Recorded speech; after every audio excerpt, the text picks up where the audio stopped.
गरीब साध साध सब नेक हैं, आप अपनी ठोरे, जो सतलोक ले जाएंगे वो साधु कोई और।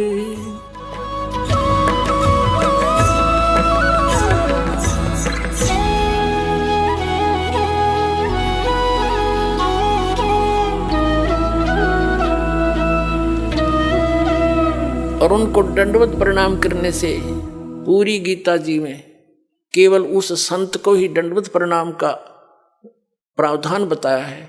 नहीं तो 18वें अध्याय के 65वें श्लोक में अपने विषय में कहता है गीता ज्ञानदाता के माम नमस्कारु, मुझे नमस्कार कर, मुझ में मन वाला हो, मेरा भक्त बन, तू निश्चय ही मुझे ही प्राप्त होगा। अपने विषय में भी नमस्कार तक का प्रावधान बताया है इसने। और उस तत्वदर्शी संत को कहा कि उसको दंडवत प्रणाम करने से, कपट छोड़कर सरलता पूर्वक, नम्रता पूर्वक, निष्कपट भाव से प्रसन्न करने से वह तत्वदर्शी संत तुझे उस तत्व ज्ञान का उपदेश करेंगे। अब फिर क्या बताता, 7वें अध्याय के 29वें श्लोक में कहता है कि अर्जुन, जो मेरे आश्रित होकर, यानी मेरे इस ज्ञान को आश्रय बनाकर तत्वदर्शी संतों की खोज कर लेते हैं, तो उनको वो केवल जरा और मरण से छूटने का ही प्रयत्न करते हैं। जरा मीन वृद्धावस्था, जरा मीन वृद्धावस्था और मरण मीन मृत्यु, डेथ। कहते वो केवल इस जरा बुढ़ापे के कहते और मृत्यु के दुख से बचने के लिए ही प्रयत्न करते हैं, क्योंकि वो तत्ब्रह्म विदु कृत्स्नम कर्म चाखिलम, तत्ब्रह्म विदु और कृत्स्नम अध्यात्म च अखिलम कर्म, वो सभी कर्मों से और संपूर्ण अध्यात्म मार्ग से और तत्ब्रह्म से वो पूर्ण रूप से परिचित होते हैं। और वही केवल जरा और मरण से छूटने का प्रयत्न करते। इसका सीधा सा अर्थ है कि जो साधक संसार की अन्य किसी वस्तु की इच्छा मन में नहीं लेकर के केवल अपने कल्याणार्थ यानी जरा और मरण से छूटने का जो प्रयत्न कर रहे हैं, तत्ब्रह्म विदु उस परमात्मा को जानते हैं, जान चुके हैं तत्ब्रह्म को, और सारे अध्यात्म से परिचित हैं, ज्ञान से और सब कर्मों से वो परिचित हैं। इसलिए वो विष फांकते नहीं। उनको जहर दिखाई देता है, किसी से रिश्वत लेना, ये करना, वो करना। जैसे किर का जहर का रंग होरी हो, कहो कौन तिस खावे राम रंग होरी हो। अगर तो होरी माने खुशी, जैसे होली बनाते हैं अपने हिंदू धर्म में, तो होली का मतलब बड़ी खुशी के साथ नाचते हैं, गाते हैं। कहते हैं यह तो है नकली होली, असल खुशी तो उनको होगी जो परम पिता परमात्मा कबीर जी की शरण में आकर विधिवत भक्ति करेंगे, सारे सुख रहेंगे, कदे हानि ना होए। कहते समर्थ का शरणाग हो रंग होरी हो, कदे न हो ए काज राम रंग होरी हो। अब क्या बताते हैं कि जैसे किर का जहर का रंग होरी हो, कहो कौन तिस खावे राम रंग होरी हो। जिसने परमात्मा की शरण में रहना है और राम रंग की होली खेलनी है, यानी सदा सुखी रहना यहाँ भी और सतलोक जाकर, तो वो जैसे किर का जहर का कहीं पर विष का कण गिरा हो छोटा सा भी, और आपको पता है कि ये विष है, उस अधिक तो दूर की बात है, विष को खाना उस कण को भी नहीं खाएगा, उठाएगा वहां से और ऐसी जगह पृथ्वी में दबा कर आएगा किसी के और का हाथ ना लग जा, और हाथ धोएगा मिट्टी से, कदे इसका अंश मेरा ना छू जा किता है। तो कहते हैं जब आप पूरे अध्यात्म मार्ग से और सभी कर्मों से परिचित हो जाओगे, फिर आपको रिश्वत लेना, चोरी जारी ठगी डाके डालना और दहेज लेना और देना दोनों जहर दिखाई देगा। फिर कहते हैं जैसे किर का जहर का, अभी आपको उदाहरण दिया, उसने कैसा जुल्म किया, अपना भाई मार दिया, किस लालच में, यह सारी जमीन मेरा रह जाएगी, वह जमीन रही नहीं, संतान कुल नाश हो गया और पाप धरे रह गए न्यो के न्यो। तो ये सच कर मान लिए, कोई वैसे सिंपल एग्जाम्पल मात्र नहीं है, ये गॉड गिवन ज्ञान है। उसकी कबीर परमात्मा का बताया हुआ, आंखों देखा उन महापुरुषों का बताया। ये कोई डूम बाट के गीत ना समझना।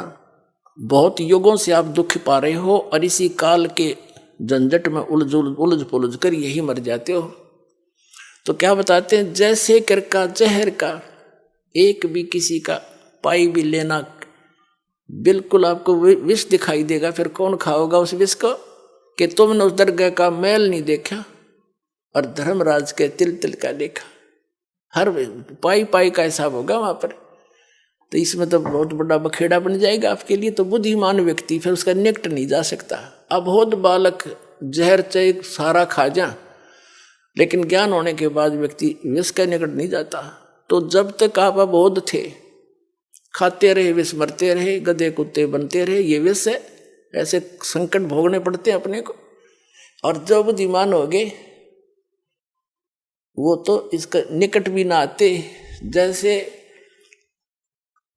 भक्ति के मार्ग में बहुत ही सीमित सामान लेकर चलना चाहिए। ये परमात्मा स्वयं आकर के भक्ति दृढ़ करते हैं कबीर परमेश्वर जी। एक समय ये कहीं प्रकट हो गए थे, वहां रह रहे थे एक संत रूप में। उनके शिष्य हुए एक रंका, एक बंका, एक उनकी लड़की थी, उसका नाम था वंका। और उसी समय उन्हीं के पैरल हुए श्री नामदेव जी, जो छिपा जाति में उनका जन्म था, बड़े महापुरुष हुए। तो पुण्यात्माओं, जैसे हम अन्य संतों के चमत्कार देखकर, उनसे हुई कुछ आध्यात्मिक लीलाओं को देखकर हम उनको परम संत मानकर वहीं तक सीमित हो गए, फिर उनकी समाधि पूजन लग गए यादगारों को। अब वो संत बचपन से ऐसे लीला होती थी उनसे, और उनके इतिहास में लिखा है कि छोटे ही बचपन में से ही उनके ऐसे ऐसे भगवान की तरफ से बहुत से उनके बेनिफिट मिले। तो वो पिछले जन्म के पुण्यकर्मी प्राणी थे, पार हुए नहीं वो, फिर दोबारा आगे जन्म लेकर। तो उनकी बचपन से ही वो भक्ति की जो चमत्कार थी, वो चिंगारियां फट रही थी। कुछ दिन में डिस्चार्ज हो जाती, खत्म हो जाती वो, कुछ दिनों के बाद फिर वो चले जाते ऐसे ही अपना कर्म बिगाड़ कर।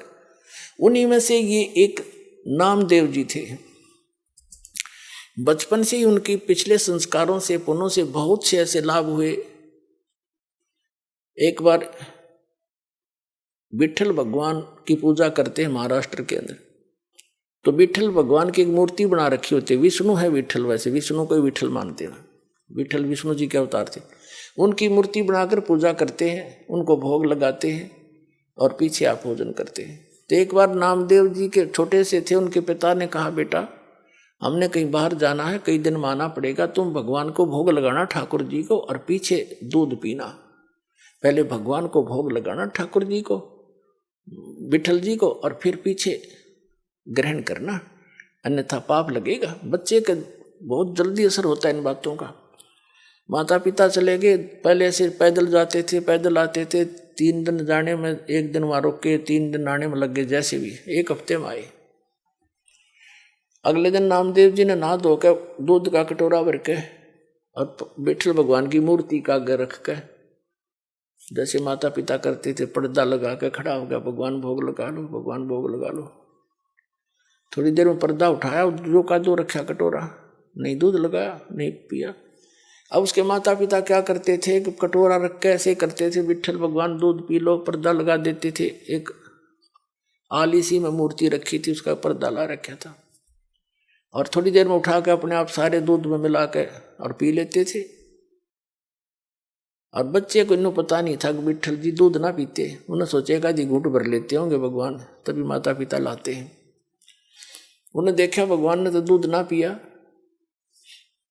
उस दिन भी फिर खुद भी रोटी ना खाई। भगवान आप भोग नहीं लगाओगे तो मैं भी नहीं खाऊंगा, आदेश है मेरे पिताजी का। अगले दिन फिर रख दिया दूसरा भर के, उस दिन भी ना पिया। रोटी नामदेव जी ने भी नहीं खाई। अब तीसरा दिन निकला, बालक मरण हो गया। अब उस समर्थ परमात्मा यानी उसके पिछले पुनों से ऐसे लीला होती है। आए दाता उस विठल वाली मूर्ति का आगे बैठ गए छोटे से बनकर, और नामदेव ने कहा भगवान जब तक भोग नहीं लगा लोगे तेरा दास टूक टूक ना तोड़े, मरूं चाहे जीऊं, मैं बेशक मर जाऊं। तभी आस्था देखी भगत की, भगवान ना आके और दूध पी गया, चढ़ चढ़ पूरा कटोरा पी गए।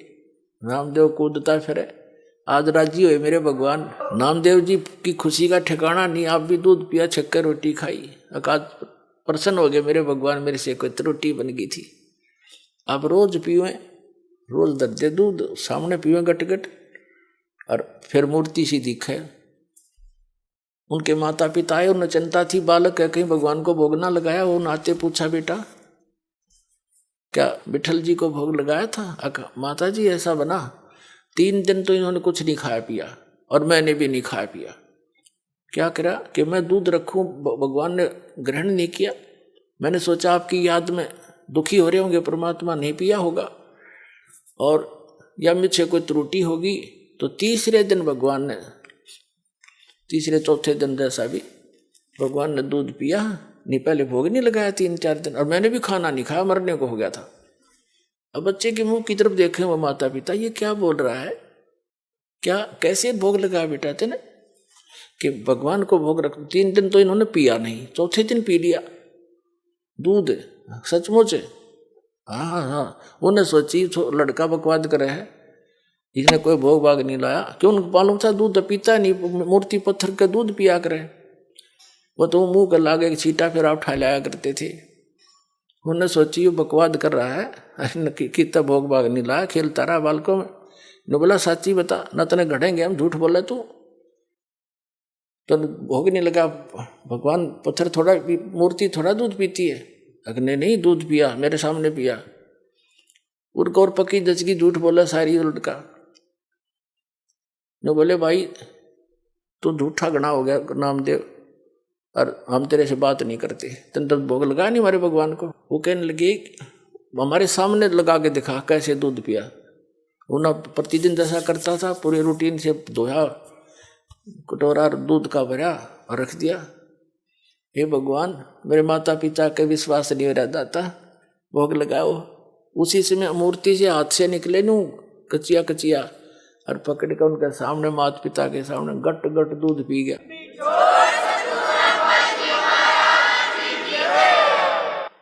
तब उसके माता पिता ने सारे गांव में बता दी, नगर में, कि विठल जी ने दूध पिया मेरे बेटे से, दूध पिया मेरे बेटे से। ये और गांव का जच्चा ना वो लागे कहने बकवाद करता है, पाखंड करता है, तो है झूठा कपटी, क्यों पाखंड फैला रहा है।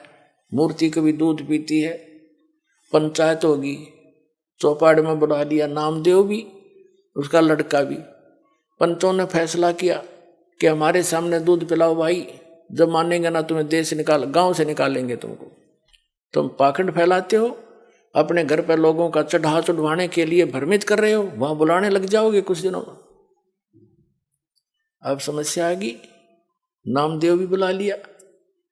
बैठ के नामदेव का पिता बैठ गया साथ में, नामदेव बैठा और कहा भाई क्यों बच्चा भोग लगा भगवान ने, विठल जी ने दूध पिया था? कहाँ जी पिया। अब ये रखी है मूर्ति अलग से सुथरी स्थान पर बनाकर सटेज सी रख रखी थी कि यहाँ पे ला के दिखा दे, ये दूध रखा। वो अपना जैसे भी नहा धो के आया था, हाथ धोकर रखा कि हे विठल महाराज दूध भोग लगाओ मेरे दाता, मेरे माता पिता संकट के अंदर हैं, दया करो मेरे मालिक। उसी समय पंचों के सामने हाथ निकले मूर्ति से और गट गट दूध पी लिया। सारे देखे खड़े खड़े।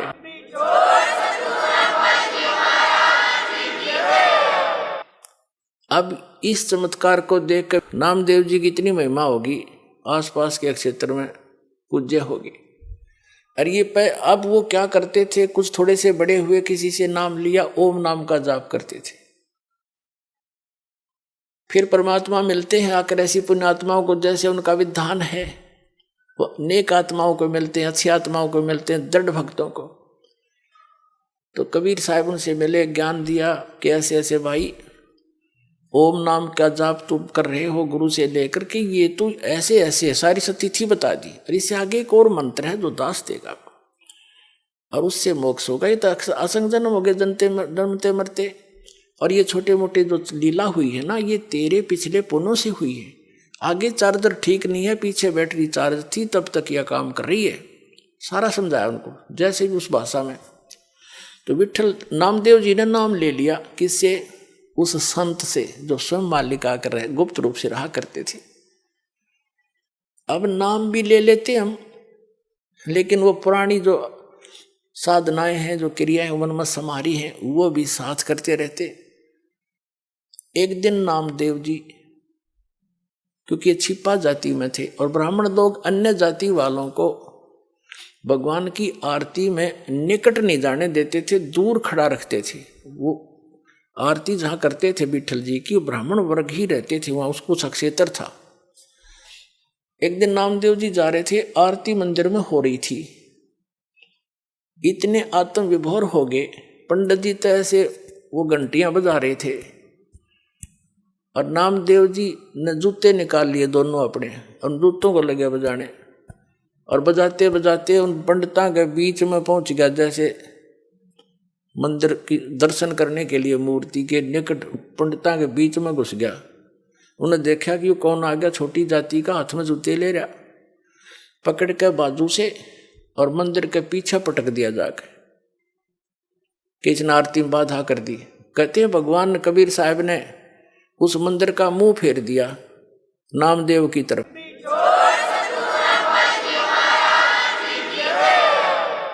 और पंडित जी पीछे घंटी पीटे खड़े खड़े पछला काने। तो नामदेव जी उठ कर आगे। अगले दिन वो उनसे मिला, अपने गुरु बहनों से, भाई से, रंका, बंका और वंका। तो घर पे पहुंचा, वहां आते जाते रहते थे। घर पे गया तो अकेली लड़की थी वंका, माता पिता कहीं बाहर गए हुए थे। वो लड़की कुछ पट्टी तैयार करे थी, जैसे किसी का चोट लाग जाए उसका, जैसा भी देसी इलाज, कोई कूट छेद के जड़ी बूटी।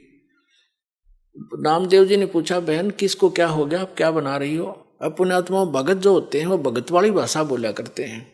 और लड़की बोली, भाई नामदेव तू चल रहा है बनमुखी, अपने हिसाब से चलता है भाई, तू आगा पीछा नहीं देखता। तेने क्या जरूरत थी वहां मंदिर उन पंडितों के बीच में जाकर खसण की है?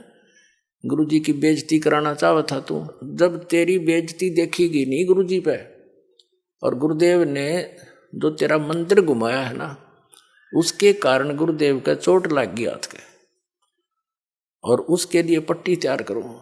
नामदेव कुछ सोच ले भाई, ना दुखी कराया करे। नामदेव ने सोचा, गुरु जी दिखे भी कोई ना वहां पर, और मंदिर घूम गया। उसने वहम हो गया था कि मेरी भक्ति ने कर दिया यू काम। उसकी फड़क निकालनी थी, वो भ्रम निवारण करना था दाता ने। अब उसने सोचा, बहन सचमुच एक और मैं बालक हूँ, मूर्ख हूँ, पट्टी ले जा रही हूँ, चाल मेरे साथ। वो दोनों गए। गुरुजी का चोट लाग रही हथेलियां पे, और लड़की ने मैलम लाकर पट्टी बांध दी। चरना में पड़ गया, रोन लग गया। ने बोला, भगवान मेरे से गलती होगी, माफ करते हो, आगे से ऐसी गलती नहीं करूँगा। बोला, कहा बेटा, जब मैंने मार्ग बता रखा, वो मंदिर में टिंडे लेने गया था तू, जो भक्ति मैंने बता रखी, इस विधि से तेरा कल्याण होगा, वहाँ किस लिए गया था? तू मानते हो नहीं, मनमुखी चलते हो, इसलिए मार खाते हो। तो उसके बाद उसकी वह दृढ़ता बढ़ गई, सचमुच। लेकिन वो तो मालिक थे।